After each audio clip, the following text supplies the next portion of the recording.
Tribunal de Justiça do Estado de São Paulo investiga a realização de encontros de grupos de jovens em shoppings marcados pela internet. São os chamados rolezinhos.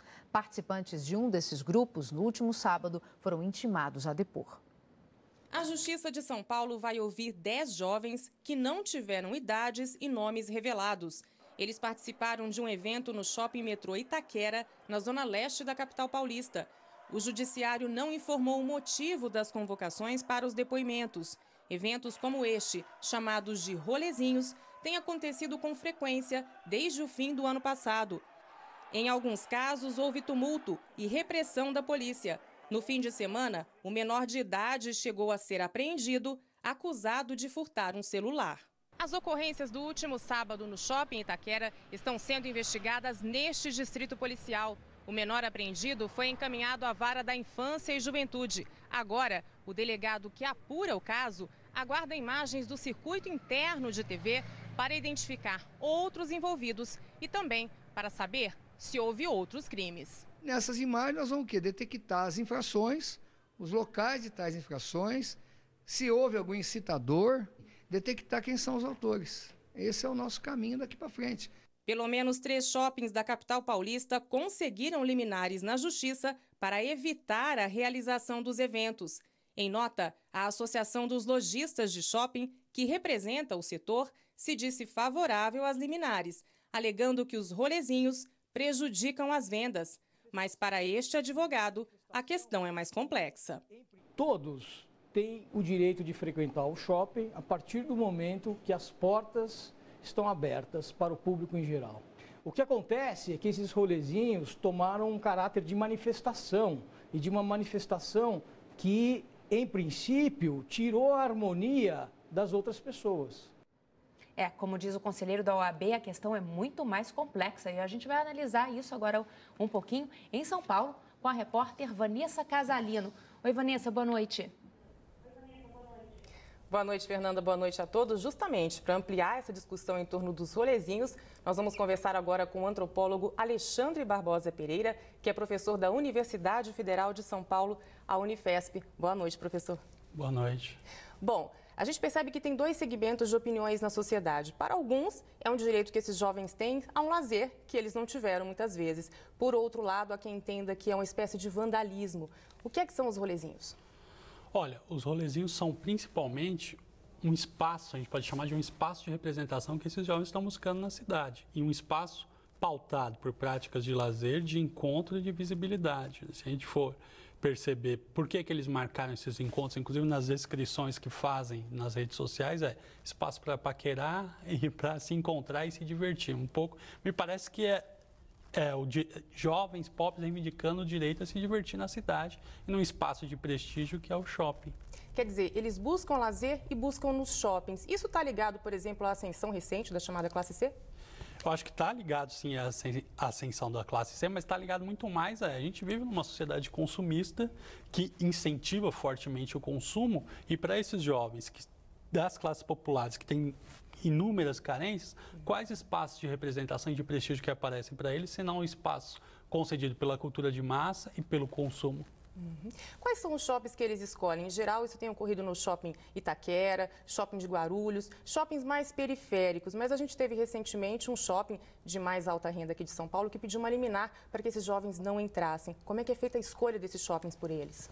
Olha, o que se percebe até agora é que os shoppings escolhidos são os shoppings próximos às casas deles, né? Os lugares de moradia. Então, por que isso? Porque eles querem encontrar os iguais, os pares com quem eles podem trocar. Quando eles falam, olha, não faz sentido para esses jovens irem para o shopping JK Iguatemi, por exemplo, eles não vão encontrar os iguais, não vão encontrar a menina que vai paquerar com ele, ou a menina não vai encontrar a menina que vai paquerar com ela, né? Então, o que aconteceu no shopping JK Iguatemi é que, por conta da forte criminalização que teve esse evento, inclusive sendo rotulado e estigmatizado como um arrastão, esse evento alcançou proporções maiores e começaram algumas práticas mais, digamos, de políticas de protesto. O rolê marcado no Shopping JK não era um rolezinho dos jovens, era uma brincadeira de um professor de inglês que queria provocar um pouco e instigar um pouco esse preconceito e essa dimensão de segregação que tem aparecido nos shoppings com esse evento. Quer dizer, só para quem não está em São Paulo possa entender, o Shopping JK é um shopping de alta renda, né, de alto consumo. Quer dizer, a intenção desses jovens, na sua opinião, não é ir para esses shoppings. Isso é uma espécie de pânico, muitas vezes. É o pânico que foi criado em torno disso, criado principalmente quando essa ideia ou esse evento vai para a grande mídia, ele vem chamado como arrastão. Então, ele já é criminalizado logo de cara. Então, se pegar o primeiro evento no Shopping Itaquera, que tinha 6 mil confirmados no Facebook, esses 6 mil foram chamados de bandidos, de marginais, quando eles são rotulados por estarem participando de um evento como arrastão. E acho que isso gerou esse pânico. E é esse pânico que tem gerado a repressão policial exagerada e mesmo os tumultos. Todos os tumultos aconteceram após, e as correrias que a gente vê nas imagens que são feitas após a repressão policial. Pois é, professor, mas o fato é que quando há os rolezinhos marcados, muitas vezes ocorrem cenas de roubos, de furtos.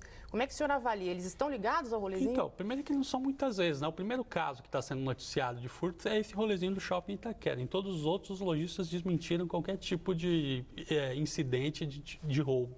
Muitos chamados rolezinhos, inclusive, não aconteceram porque os meninos foram impedidos de entrar no shopping.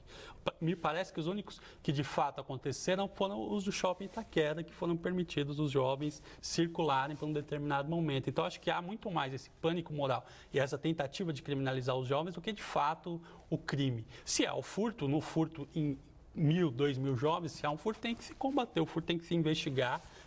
Quem foi o autor, assim como tem que se investigar em qualquer dia normal, num shopping center, principalmente se a gente pensar que os rolezinhos começaram à véspera do Natal, nos dias que os shoppings estão lotados. Não sei se a gente investigar esses dias, também não vai ver muitos furtos, casos de furtos que acontecem em dias normais, onde não tem os rolezinhos, nos quais não tem os rolezinhos. Bom, muitos shoppings conseguiram liminares na justiça para impedir ou mesmo limitar a entrada desses jovens. Existem shoppings que já puseram placas delimitando quem pode entrar ou não no shopping. Quer dizer, essa atitude, na opinião do senhor, ela é aceitável, ela discrimina? Ou mais que isso, esses shoppings vão ter que aceitar a presença desses jovens justamente por causa da ascensão de uma nova classe social? Olha, eu acho que esse tipo de ação, ele reitera e reafirma a forma segregada que uma cidade de São Paulo tem se constituído e como esses shoppings são, em quase todos os casos, representantes dessa segregação, desse padrão de ocupação da cidade de São Paulo segregado, que tem uma antropóloga chamada Tereza Caldeira, chama de enclaves fortificados, que as pessoas querem se esconder a partir justamente dessas narrativas de medo e de criminalização dos mais pobres. Quer dizer, a tendência, então, é de que esses jovens sejam aceitos e tem uma relação, por exemplo, a gente teve as manifestações de junho, né, nunca foram vistas dessa forma, a classe média também se apropriou um pouco disso. Será que isso vem nesse vácuo dessas manifestações? Olha, a relação que a gente pode pensar com as manifestações de junho, me parece, tem a ver com esse uso da cidade, né? Nós queremos estar na cidade, que parece que as manifestações despertaram. Se a gente pensar até antes das manifestações de junho, ocupar a Avenida Paulista era visto como um grande problema, um grande atentado ao direito de ir e vir. Quando começam as manifestações, se rompe um pouco com isso. Curiosamente, de uma forma bastante irônica, o direito de ir e vir é o que está sendo usado contra os meninos quando se criam essas liminares para impedir eles de entrarem no shopping, num evento, no caso desse shopping de prestígio, que não foi nem criado pelos meninos, foi uma brincadeira gerada e que acho que é consequência dessa criminalização e desse pânico que tem se gerado. Professor, muito obrigada por sua presença aqui. Eu que agradeço. Boa noite. Voltamos a Brasília. Fernanda. Obrigada, Vanessa. E a TV Brasil vai continuar acompanhando isso para a gente falar do lado desses meninos também. Como é que um shopping ou qualquer local privado impede a entrada de um ou de outro? Existe o direito de ir e vir também, a gente pode perceber que há preconceito, sim. Pode haver casos em que é preciso alguma medida, mas não extrema, né? A gente precisa ainda tomar vai cuidado voltar com isso. nesse assunto, que dá um assunto ainda, uma boa discussão para o lado desses meninos que estão usando desse direito de entrar num shopping. Todos como todo podem, mundo. né?